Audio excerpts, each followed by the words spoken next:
Hello, my beautiful bookish people. We are on my phone today because I am too tired to pull out my tripod and good camera and get all mic'd up, so hopefully this works out.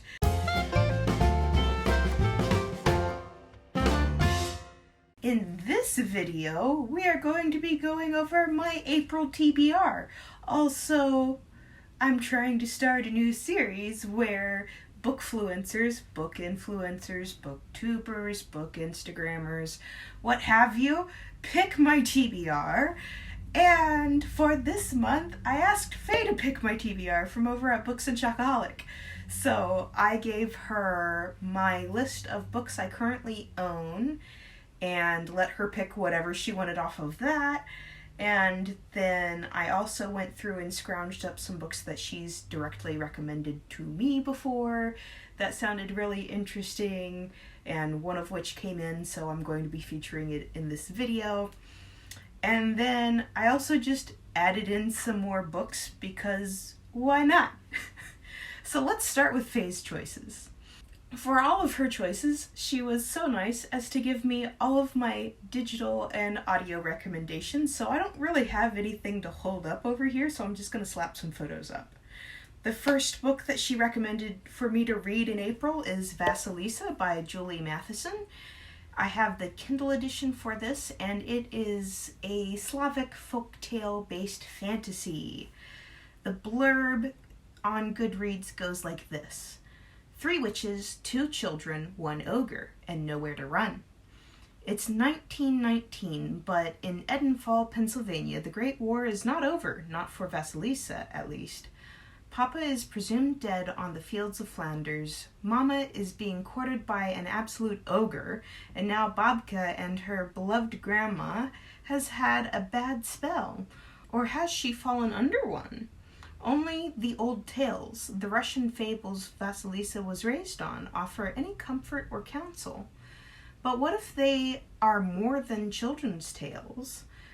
Enter Ivan, who jumps a train for Edenfall at midnight and finds Vasilia in a real fix. Old Russ is calling from across time and both worlds, and if they heed the call, they might both get what they want. It won't be easy. 3 witches, 2 children, 1 ogre. They're outnumbered and outclassed. Baba Yaga and old Koschei, I don't know my pronunciation, are after the same thing and each other, and the children are caught in the crosshairs. Vasilia has a secret weapon, in the humblest of guises, but will the meek truly inherit the earth, or will the mighty prevail? One thing is certain, it's a fairy tale of their own making, a tale whose happy ending is ever in doubt.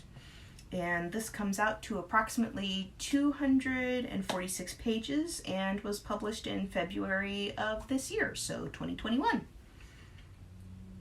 Next, she chose The Poppy War by R.F. Kuang, and I am so glad because after seeing Kayla from Reading Cloud Reading, something like that. I'll pop her up. Anyways, after seeing Kayla read this and having her recommend it to me, I have got to pick this book up. It is a historical military fantasy. The blurb goes like this: a brilliantly imaginative talent makes her exciting debut with this epic historical military fantasy. Inspired by the bloody history of China's 20th century and filled with treachery and magic, in the tradition of Ken Liu's Grace of Kings and N.K. Jemisin's Inheritance trilogy. When Rin aced the Keju, the empire-wide test to find the most talented youth to learn at the academies, it was a shock to everyone, to the test officials who couldn't believe a war orphan from Rooster Province could pass without cheating, to Rin's guardians, who believed they'd finally be able to marry her off and further their criminal enterprise, and to Rin herself, who realized she was finally free of the servitude and despair that had made up her daily existence. That she got into Sign Guard, the most elite military school in Nikan, or Nikan? Again, I'm bad at pronunciation, was even more surprising. But surprises aren't always good. because being a dark-skinned peasant girl from the south is not an easy thing at Seingard. Targeted from the outset by rival classmates for her color, poverty, and gender, Rin discovers she possesses a lethal, unearthly power, an aptitude for the nearly mythical art of shamanism. Exploring the depths of her gift with the help of a seemingly insane teacher and psychoactive substances, Rin learns that gods long thought dead are very much alive, and that mastering control over those powers could mean more than just surviving school. For while the Nikara Empire is at peace, the Federation of Mugen still lurks across a narrow sea. The Military Advance Federation occupied Nikan for decades after the First Poppy War, and only barely lost the continent in the Second. And while most of the people are complacent to go about their lives, a few are aware that a third Poppy War is just a spark away. Rin's shamanic powers may be the only way to save her people, but as she finds out more about the god that has chosen her, the vengeful phoenix, she fears that winning the war may cost her humanity, and that it may already be too late. And this book comes in at 531 pages and was originally published in May of 2018, and I am so excited to get to it. Next, Faye chose Stardust by Neil Gaiman and told me that I have to watch the movie because it's also her favorite movie. And I have the Kindle edition of the book, and I will be checking out the video from my library, I hope. This is just classified as fantasy, I think. The book blurb goes like this. Life moves at a leisurely pace in the tiny town of Wall, named after the imposing stone barrier which separates the town from a grassy meadow. Here young Tristan... Tristan? That's a hard word to say. Here young Tristan Thorne has lost his heart to the beautiful Victoria Forrester, and for the coveted prize of her hand, Tristan vows to retrieve a fallen star and deliver it to his beloved. It is an oath that sends him over the ancient wall and into a world that is dangerous and strange beyond imagining. That is very vague and very magical sounding, and it sounds like something I would like, so I hope to get to it soon. It comes in at approximately 248 pages and was published in 1998 originally, and I think it got a re-release like 10 or 4 years ago. Not that long ago it got republished and rerun.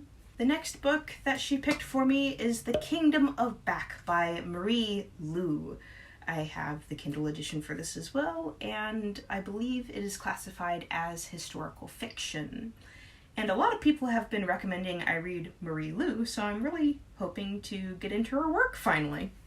Born with a gift for music, Nannerl Mozart has just one wish, to be remembered forever. But even as she delights audiences with her masterful playing, she has little hope she'll ever become the acclaimed composer she longs to be. She is a young woman in 18th century Europe, and that means composing is forbidden to her. She will perform only until she reaches a marriageable age. Her tyrannical father has made that much clear. As Nannerl's hope grows dimmer with each passing year, the talents of her beloved younger brother Wolfgang only seem to shine brighter. His brilliance begins to eclipse her own until one day a mysterious stranger from a magical land appears with an irresistible offer. He has the power to make her wish come true, but this help may cost her everything. In her first work of historical fiction, #1 New York Times bestselling author Marie Lu spins a lush, lyrical told story of music, magic, and the unbreakable bond between a brother and sister. And this clocks in at approximately 313 pages and was originally published in March of 2020. Next, we have the first book in the Inheritance trilogy by N.K. Jemisin. I have the omnibus version on Kindle, so we'll see if I end up binge reading the whole thing, or if I just read the first one. I'm not really sure yet, but we'll find out when we get there. In this omnibus edition, N.K. Jemisin's brilliantly original award-winning fantasy series, a young woman becomes entangled in a power struggle of mythic proportions, a realm of gods and mortals. Yeandar is an outcast from the barbarian north, but when her mother dies under mysterious circumstances, she is summoned to the majestic city of Sky. There, to her shock, Yen is named an heiress to the king, but the throne of the 100,000 kingdoms is not easily won, and Yen is thrust into a vicious power struggle. The Inheritance Trilogy Omnibus includes the novels The 100,000 Kingdoms, the one I will definitely be reading, The Broken Kingdom, and The Kingdom of Gods. The omnibus totals 1,442 pages, but The 100,000 Kingdoms totals 427 pages. The omnibus came out in December of 2014, I think, and The 100,000 Kingdoms first came out in February of 2010. So apparently I've been just sleeping on N.K. Jemisin for a very long time, which makes me sad, and I'm about to fix that. And last up of Faye's direct recommendations is White Fang by Jack London, which is an audiobook that I have, which counts as classic fiction, I believe, since it originally came out in 1906. White Fang is part dog and part wolf, and the lone survivor of his family. In his lonely world, he soon learns to follow the harsh law of the North, kill or be killed. But nothing in White Fang's life can prepare him for the cruel owner who turns him into a vicious killer. Will White Fang ever know the kindness of a gentle master? And that's all we get. It's a story about a doge, and I like doges, so hopefully I'll like the book.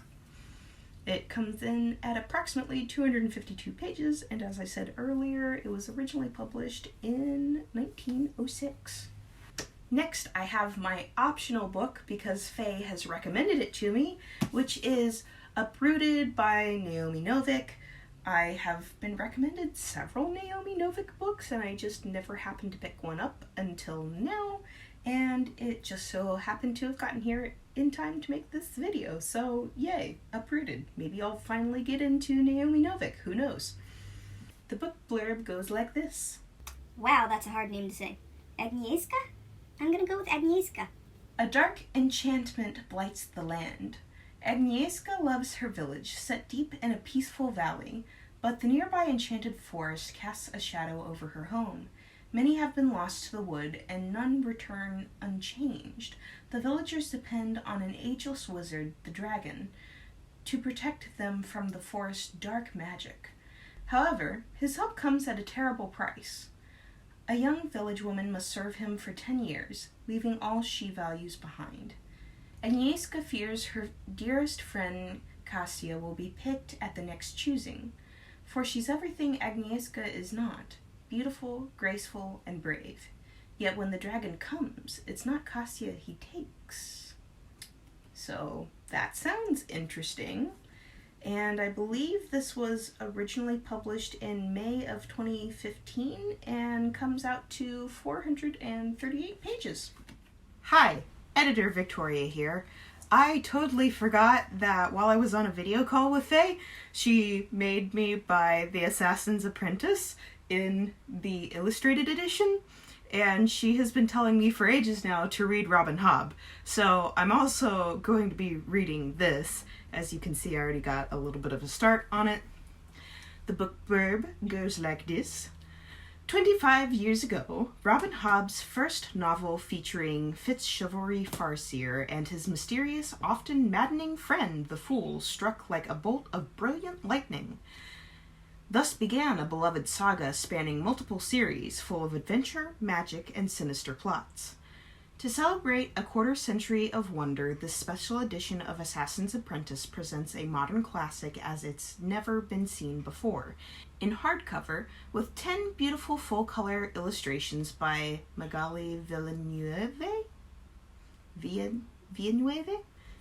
I'm sorry, I cannot pronounce things. And it looks like this edition has about 450 pages. And I don't know when it came out. When did you come out? if this is the 25th anniversary edition, looks like original copyright was in 1995 and this version was printed in 2019. So I am super happy to finally get into this book, which people have screamed at me to read for ages now. I'm also going to cut this video here because I had another reboot today and I went to get my April TBR video out earlier. So if I do decide to include the portion with the extra stuff that I added on, that video may or may not come out later. I have footage. It's just a question of if I want to prioritize editing that together or start working on different projects. So if you'd like to see the rest of the TBR that I put together for myself, let me know in the comments down below. And if people want that, I will finish editing it. So thank you so much for watching, and if you would be interested in joining me on this journey of Bookfluencers picking my TBR, please reach out to me and let me know. I have an email address down there in the doobly-doo in the description box, and you can also find me on Twitter and Instagram. I usually answer my DMs, I think, unless there's like something floating out there in the ethos that I haven't managed to see or find yet. So if you made it this far in the video, go ahead and leave me a fire emoji down in the comments below or whatever you would like to leave. And I will see you in the next video. Bye!